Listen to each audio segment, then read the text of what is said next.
সহজতে আপোনালোকে এটা তেল তৈয়াৰ কৰি নিজৰ চুলি কোছা শকত আৰু কিচকিচিয়া কলা কৰিব পাৰে। প্ৰথমতে এটা পাত্ৰত আপোনালোকে নাৰিকল তেল কোকোনাট অইল লৈ ল'ব। কোকোনাট অইলটো এটা চেচুৰেটেড ফেটি এচিড হয়, যিটোৱে আমাৰ চুলিৰ যি প্ৰটিন কেৰাটিনটো চুলিৰ পৰা ধ্বংস হোৱাত বাধা দিয়ে। তাৰপিছত আপোনালোকে কেষ্টৰ অইল ল'ব। কেষ্টৰ অইলে আমাৰ চুলিৰ লগতে স্কেল্পৰ pH মেইনটেইন কৰাত সহায় কৰে। ইয়াৰ পিছত আপোনালোকে এলমণ্ড অইল ল'ব। এলমণ্ড অইলত ভিটামিন ই, এ, মেগনেছিয়াম, জিংক, কেলছিয়াম, ওমেগা 6 আৰু 9 ফেটি এচিড আছে, যিবোৰে আমাৰ চুলিৰ আগটো যে ফাটে সেইটো প্ৰিভেণ্ট কৰে। ইয়াৰ পিছত আপোনালোকে নিম অইল ল'ব।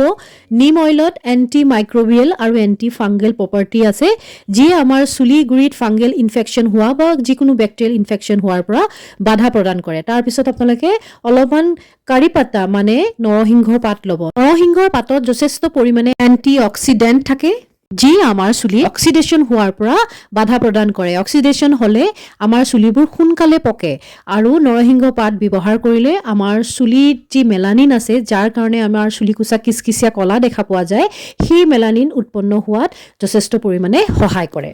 ইয়াৰ পিছত আপোনালোকে খোৱা কফুটো দিব। খোৱা কফুটোৱে আমাৰ স্কেল্পত বা মূৰৰ ছালখন যদি গৰম হৈ থাকে সেইখন ঠাণ্ডা কৰাত, লগতে আমাৰ স্কেল্পত চাৰ্কুলেশ্যন বৃদ্ধি কৰি ভাল টোপনি অহাত সহায় কৰে। গোটেইখিনি বস্তু আপোনালোকে ল' ফ্লেমত বনাব, যাতে নৰসিংহৰ পাতখিনি জ্বলি নাযায়।